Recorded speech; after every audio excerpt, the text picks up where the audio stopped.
시청자 여러분 안녕하십니까. 이슈앤 토크 시간입니다. 오늘도 김민재 기자 그리고 매일신문의 이주영 기자와 함께하겠습니다. 안녕하십니까. 안녕하십니까. 네. 고 이건희 삼성 회장은 생전 미술품 애호가로 유명했습니다. 고인의 뜻에 따라서 삼성은 그가 소유한 그림들을 국민들에게 환원하기로 결정했습니다. 세계적인 컬렉션에 전국이 들썩이고 있는데요. 이 중 대구와 인연이 있는 그림들은 대구 미술관에 기증돼 지역 미술계에서도 열렬한 환영을 하고 있습니다. 먼저 김 기자, 이건희 전 회장의 컬렉션 규모가 어느 정도일까요?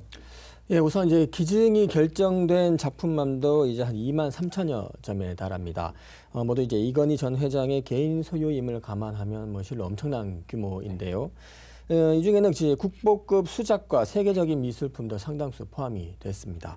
세기의 기증으로 이제 평가를 받고 있는 기증품의 가격은 시가로 따지면 한 10조 원이 넘는다고 합니다. 네. 국립중앙박물관에 기증하기로 한 고미술품은 국보가 14점, 보물이 46점입니다. 통일신라 인화문 토기, 청자, 분청사기, 백자 등 도자기와 서화, 불교 미술, 석조물 등 한국 고미술사가 총 망라돼 있는데요. 국보 216호인 겸재정선의 인왕제색도, 또 보물로 지정된 단원 김엉도의 추성부도, 또 고려 불화 천수가는 보살도, 청자 상간모란문 바루 및 접시 등이 포함됐습니다. 생전 이전 회장이 또 고미술품의 열렬한 애호가로도 유명했었습니다. 네. 근현대 미술품들도 이제 상당히 포함이 됐는데 김환기, 박수근, 이중섭, 파블로 피카소, 마르크 샤갈 등 이제 이름만 들어도 알 수 있는 국내의 거장들의 작품도 한 1,600여 점이 국립현대미술관에 기증이 됩니다.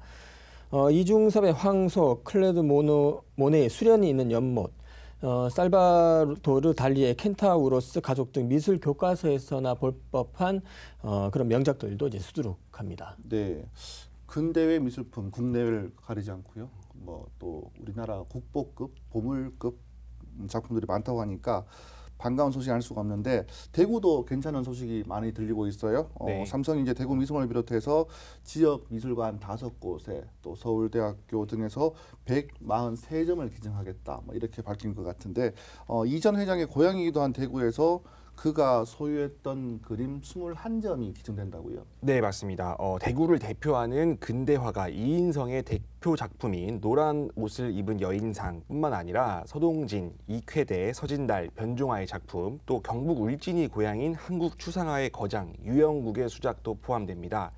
대구 남구에는 이인성의 이름을 딴 거리가 있는데요. 천재화가로 불리는 이인성은 어릴 적부터 미술의 두각을 보입니다.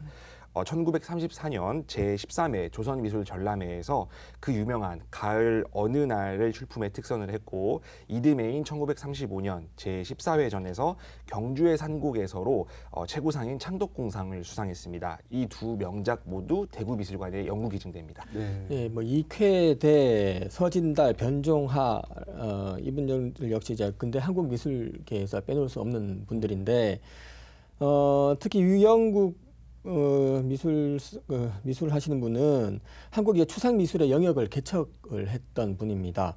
그리고 이제 선구자로 이제 평가를 받고 있는데요. 지역을 대표하는 화가들의 그림이 온다는 소식에 대구 예술계도 이제 좀 들썩이고 있다고 합니다.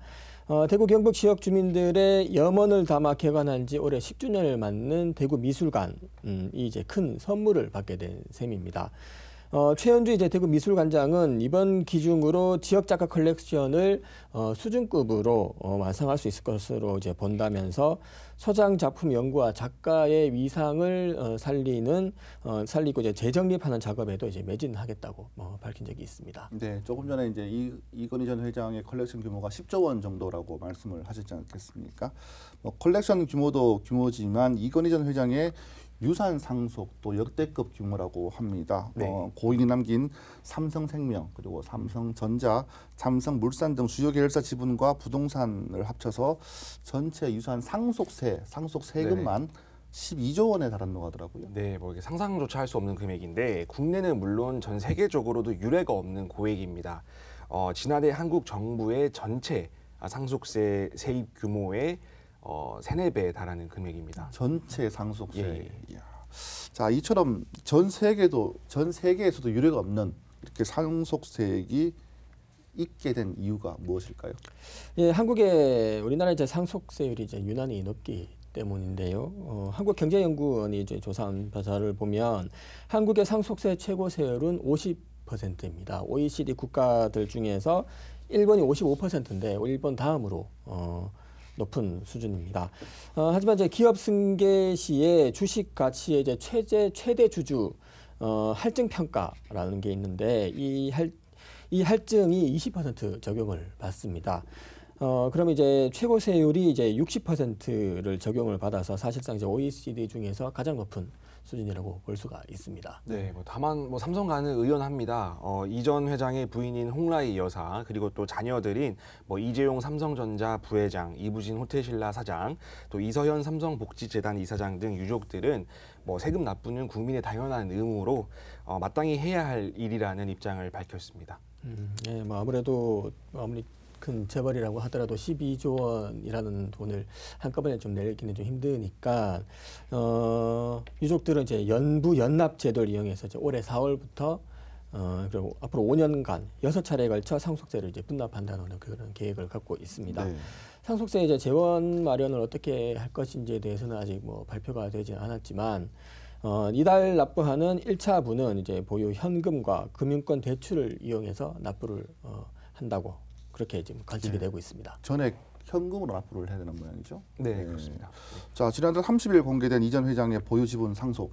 이 부분은 또 어떻게 될 것 같습니까? 네, 이재용 지배력 강화를 다지면서도 또 삼성과 일가의 가족 화합 두 개 키워드를 모두 잘 잡았다라는 평가인데요. 이번 위슬품 기준부터 삼성 일가가 굉장히 유연하게 별다른 마찰 없이 이렇게 승계를 하고 있다라는 생각이 드네요. 삼성일가는 삼성전자와 삼성생명 주식을 균등 상속과 차등 상속을 적절히 조합하는 방식으로 지분 가치가 가장 큰 주식은 고루 나누는 모양을 보였습니다. 네, 이재용 부회장의 안정적인 경영권을 확보하게 되고요. 또 가족 간 또 상속에 대한 분란 소지까지 최소화한 최선의 선택이었다 이런 평가 나오고 있더라고요. 어떻게 보십니까? 예, 삼성전자와 삼성물산 등을 포함해서 이제 4개 계열사가 공시한 지분 변동 현황을 보면요. 유족은 이전 회장의 삼성전자 지분을 이 부회장 등 3남매와 아내인 홍라희 여사에게 법정 비율대로 균등 분할을 했습니다. 앞서 이제 그룹 핵심 계열사인 삼성전자 지분을 놓고는 이 부회장이 상당량을 받을 것이라는 관측이 있었지만 법에서 정한 대로 나눠받아서 가족 간 지분 분쟁 소지를 이제 사전에 차단한 걸로 이제 볼 수가 있습니다. 동시에 이 부회장에게 과도하게 몰릴 상속세 부담을 고려한 그런 결정이라고도 볼 수가 있습니다. 네, 대신 지분율 8.51%를 가져서 삼성전자의 최대 주주이기도 한 삼성생명의 지분은 절반이 이 부회장에게로 넘어갔는데요. 이에 따라 이 부회장은 기존 0.06% 지분율을 10.44%로 끌어올려서 삼성생명의 2대 주주이자 개인으로서는 최대 주주에 등극했습니다. 1대 주주는 이제 삼성물산 19.34%를 가지고 있는데요. 이 삼성물산 같은 경우에는 이미 이 부회장이 주식 17.33%를 갖고 있었고 또 이번 상속으로 17.97%까지 지분율이 상승해서 지배력이 더욱 공고해졌습니다. 이 부회장의 그룹 핵심 계열사 삼성전자에 대한 지배력을 강화하기 위한 결정이라는 분석이 나오는 게 바로 이런 이유 때문입니다. 네, 또 그 이 회장이 보유하고 있던 삼성라이온 지분 2.5%. 이걸 대구시에 무상 기증했다는 소식도 들리고 있습니다. 삼성라이온즈는 이날 이 회장의 지분 5,000주를 구단 연고지인 대구시에 기증했다 이렇게 공시를 했는데요. 1938년 삼성상회 설립 때부터 대구와 삼성의 인연이 80년 넘도록 이렇게 이어지고 있지 않겠습니까? 이런 인연이 계속되길 바라보겠습니다. 다음 소식입니다. 수도권과 부산, 경남을 중심으로 일상생활 곳곳에서 코로나19 확산세가 끊이지 않고 있습니다. 4차 대유행이라는 말이 나오면서 정부는 5월 말까지 기존 사회적 거리두기 방침을 유지하기로 결정을 했는데요. 최근 타 지역에 비해서 감염자가 많지 않았던 대구도 종교 시설을 중심으로 다시 확산세가 심해지고 있습니다. 이 소식 먼저 김민재 기자가 준비하셨죠? 예, 그 교회에서 또 집단 감염이 발생하면서 많은 분들이 왜 또 교회냐 이런 말씀들을 걱정들이 좀 많이 많으세요. 네. 하시는데요. 중구에 있는 서문교회에 대구시에서 지난 4월 28일 확진자 10명이 발생을 하면서 대구시는 시설 폐쇄를 했고요. 교인 1,400명을 검사하는 조치까지 이제 발동을 했습니다. 대구시 재난안전대책본부의 조사 결과를 보면 대구에서 발생한 코로나19 신규 확진자는 29명이었는데 이 중에서 10명이 서문교회 관련이었습니다. 교역자나 이제 교인들이 이제 중심으로 이제 발생을 했는데 서문교회발 확진자는 5월 1일에도 한 명이 더 나와서 모두 이제 28명으로 번지는 등 며칠 사이 계속적으로 이제 증가를 하고 있습니다. 네. 네, 대구에서 하루 확진자가 29명 이상 발생한 것은 지난 1월 5일 이후에 113일 만인데요. 대형 교회에서 집단 감염이 발생한 만큼 대구에서도 본격적으로 확산될 우려가 커지고 있습니다. 특이한 것은 이 교회는 일반 교인뿐만 아니라 교회를 직장으로 일하시는 분들, 즉 이제 교역자 분들도 다수가 확진이 됐는데요.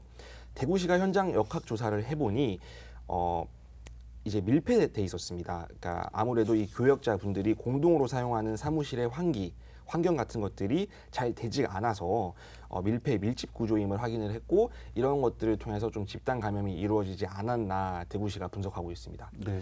네, 교회 확진자들 중에서 다수가 확진되면서 대구시 이제 즉각 대응팀은 4월 중에 출석한 교인 1,400명, 전체 교인은 한 3,000명이 넘는데요. 4월 중에 그 출석한 교인이 1,400명 정도 된다고 합니다. 이 1,400명에 대한 신속한 검사를 위해서 재난 문자를 보내는 등 역학조사에도 나섰습니다. 대구시는 교인이나 접촉자 검사 결과와 역학조사 내용을 토대로 자가격리를 이제 통보를 했고요. 접촉자 분류를 이제 할 예정이면서도 추가 확진자 발생 시에 심층 역학조사를 통한 격리 범위를 이제 확대 할 그런 조치도 지금 취하고 있습니다. 네, 4월 중에 출석한 교인이 1,400여 명. 그 중에 지금 확진자가 30명이 가까우니까 대략 한 2% 정도가 확진을 받았다 이렇게 보면 될 것 같습니다. 확진자의 서문교회 이외에 주요 노출 동선이 네네. 콜센터도 있고요. 네. 뭐 다른 교회 3곳도 있고요. 직장도 한 곳도 있고 그리고 복지시설 5곳이 있었던 것으로 파악되고 있습니다. 이 시설에 대한 역학조사도 진행이 되고 있겠죠? 네, 맞습니다. 현재 전국적으로 대구뿐만 아니라 이런 감염들이 일상 공간 곳곳에서 이렇게 소규모 감염들이 이어지고 있는 상황인데요. 지금은 어느 정도 이게 끝 마무리를 했습니다만 지난 4월 27일 날 시작한 이 교인 전수조사 3일이 지나도록 그러니까 4월 30일까지도 연락이 닿지 않는 미검사자가 100명에 달했습니다. 네. 집단 감염이 우려되는 소그룹 예배를 진행한 교인 명단이 확보된 덕분에 크게 우려하지는 않지만 또 이렇게 잠적하시는 교인분들도 이렇게 생겨나시다 보니까 이렇게 조사에 어려움을 겪기도 했는데요. 교회에서 알고 있었던 번호와 이들의 실제 번호가 달랐다라는 결과가 나오면서 이렇게 조금 이게 좀 이런 것들이 좀 벌어진 것 같습니다. 네. 대구시 관계자는 100여 명의 숫자는 크지만 또 교회 내 전파 우려는 크지 않다라고 보고 있다. 특히 소그룹 예배를 진행한 교인들의 명단을 확보해서 위험군은 바로 격리를 시켰기에 크게 염려할 점은 없다라고 밝혔지만 또 시민들은 그렇지 않거든요. 네. 조금은 그런 것들이 좀 문제가 있었습니다. 네, 맞습니다. 그래서 이제 서문교회는 교역자 또는 N차 감염이 많이 나오는 만큼 잠복기를 고려하면 대구시도 이제 5월 초, 이달 초 정도까지는 확진자 증가 추이를 보면서 이제 노심초사 좀 하고 있습니다. 대구시는 이제 생활 권역이 같은 이제 경산시에서 코로나19 확진자가 급증을 하고 있는 가운데 경계 지역 주민들에게도 이제 외출 자제 등을 좀 강력히 권고하기도 했습니다. 네, 좀 다른 한편 이야기지만 경북 12개 시군을 대상으로 이제 코로나19 거리두기 개편안이 실행 중에 있습니다. 이 지역에서는 사적 모임 인원을 최대 8명까지 허용하고 있다고 하더라고요. 이 때문인지 대구와 가까운 군이나 고령, 성주, 청도 지역으로 원정 사적 모임을 추진하는 사람들이 있다고 합니다. 제발 좀 자제해 주시면 좋겠고요. 다음 소식은 달빛 내려철도 소식입니다. 최근 이슈앤토크 방송 시간에도 소개를 해드렸는데 오는 2030년까지 진행할 제4차 국가철도망 구축 계획에서 영호남이 염원하는 대구 광주 간 달빛 내려철도가 무산됐다는 소식입니다. 안타까운 소식이 전해졌네요. 네, 그 4차 국가철도망 구축 계획이라는 것은 앞으로 10년간의 국가의 철도 계획을 잡는 어떤 굉장히 좀 중요한 자료라고 볼 수 있는데요. 이 철도망 계획에 전국에 43개 신규 사업이 결정이 되었고 추가 검토 사업으로 24개 사업이 발표가 됐습니다. 근데 이제 앞서 이렇게 예상되었던 것처럼 달빛 내륙철도는 이 4개 추가 검토 사업에 포함이 됐습니다.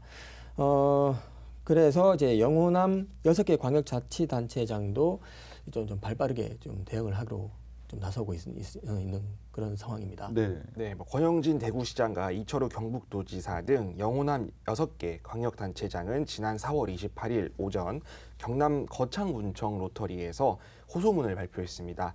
이 자리에는 권 시장과 이 도지사를 비롯해서 이용섭 광주시장, 또 김경수 경남도지사, 송하진 전북도지사, 송상락 전남도 행정부지사 등이 함께했습니다. 네. 네, 이들 단체장은 이제 호소문을 냈는데요. 그 호소문에는 국가 균형 발전과 동서 화합 실현을 위해서 남다른 노력을 해온 문재인 대통령에게 감사의 말씀을 드린다라고 먼저 이렇게 말을 하면서도 대통령 공약 사업, 이 달빛 내륙철도 사업이 이제 대통령 공약 사업이거든요. 네. 근데 공약 사업인데도 4차 국가철도망 구축 계획에 이제 빠진 것에 대해서 영호남 시도민의 충격과 실망을 좀 이루 말할 수가 없다면서 깊은 좀 우려를 나타냈습니다. 네, 뭐 해당 노선의 필요성도 거듭 주장했는데요. 해당 철도는 단순히 대구와 광주를 잇는 철도가 아니라 뭐 경남은 함양, 거창, 합천, 또 전남 담양군이 있습니다. 또 전북은 순창, 남원, 장수군이 있고요. 경북은 또 고령군도 지나가게 되거든요. 그러니까 이런 이제 전남, 뭐 전북, 경북의 다양한 지역들, 경남까지도 거쳐갈 수 있으니까 또 거주 인구만 해도 970만 명에 이른다면서 대통령께서도 동서통합형 이제 통합철도 사업인 달빛 내륙철도를 국가계획에 반영시켜 주시길 시도민의 여면을 모아서 간절히 호소드린다라고 당부했습니다. 네. 지금 대통령 선거가 1년이 채 남지 않았지 않겠습니까? 이런 상황에서 대통령 공약 사업이 빠졌다는 것은 좀 아쉬운 일이 아닐 수가 없는데요. 달빛 내륙철도가 모두 이제 예산이 4조 850억 정도가 들어간다고 하더라고요. 대구와 거창, 광주 간 200km가 넘는 구간을 이제 1시간대로 주파할 수 있는 그런 고속화 철도 건설 사업인데요. 교통이 불편한 대구와 경북 그리고 호남 지역 간 이동 거리를 줄인다는 그런 기대감이 높았지 않겠습니까? 예, 뭐 대구에서도 이제 기대감이 컸습니다. 이 이름이 달빛 내륙철도지 사실 이게 고속철도거든요. 대구하고 광주 연결하는 KTX처럼. 네네. 근데 이제 권 시장은 이제 좀 전에 이 기자께서 말씀하셨지만 그 달빛 내륙철도 건설은 동서 갈등을 중단시키고 국민 통합과 균형 발전의 이제 새 시대로 나아가는 길이라면서 대통령의 결단을 이제 촉구하기도 했습니다. 그래요. 예. 문재인 대통령의 영호남 상생 협력 공약으로 채택된 것이라고 들었거든요. 네, 그동안 맞습니다. 영호남 지역의 추진 협의회에도 출범을 했고 좀 대응도 빠짐없이 해왔는데 네네. 이제 가장 궁금한 건 이 사업이 왜 빠졌을까? 뭐그 부분이라고 생각을 하거든요. 네, 어떻습니까? 뭐 아무래도 경제성입니다. 보통 저희가 이런 이제 국가적인 사업을 할 때 또 국토교통부가 검토한 결과 이렇게 발표를 하잖아요. 비용 대비 편익, 그러니까 BC라는 수치가 나오는데 이 BC는 1에 가까워야 좋은 거거든요. 근데 이 BC가 0.483에 그치는 등 경제성이 떨어진다는 이유로 계획에서 아예 배제된 겁니다. 남과 북을 잇는 종축 중심. 그러니까 사실 뭐 경부선도 그렇고 대한민국의 철도는 남과 북을 연결하는 게 중심이었었는데 거기에서 벗어나서 동가서 경북과 뭐 전남 이렇게 영호남을 조금 잇는다라는 계획은 좋았으나 그러니까 이런 이제 횡축 철도가 경제성에는 좀 취약하다라고 판단을 한 건데요. 하지만 뭐 4차 철도망 계획안의 추가 검토 사업에는 반영이 된 만큼 뭐 계획 확정 전까지는 또 타당성을 다시 한번 검토하게 되는데요. 오는 6월 국가철도망 구축 계획을 확정하기 전까지 또 영호남 지자체장들의 이런 목소리가 계속될 것으로 보입니다. 네, 제가 사실 지난 시간에 말씀드렸지만 저도 얼마 전에 이제 광주 지역을 한번 다녀온 적이 있어서 직접 운전을 해서 갔었는데 거리가 꽤 길더라고요. 또 그래서 고속도로도 상태가 안 좋지 않습니까? 88 고속도로가 이제 네. 고속도로는 최근에 정비가 돼서 그렇습니까? 예, 영북 2차선 도로 이상으로 이제 환경이 좋아졌는데 네. 그래도 거리가 한 200km 가깝다 보니까 운전하기가 꽤 힘들었거든요. 근데 달빛 내륙철도는 단순히 그 철도 그 이상의 의미를 포함하고 있다 이렇게 생각이 듭니다. 국가 균형 발전에도 적지 않은 의미가 있고요. 또 동서 화합이라는 의미도 담고 있다고 합니다. 대구와 광주는 물론이고 철도 주변 중소 도시들의 목소리를 정부가 귀 기울였으면 하는 바람입니다. 이슈앤토크는 여기까지입니다. 시청해주신 여러분 고맙습니다.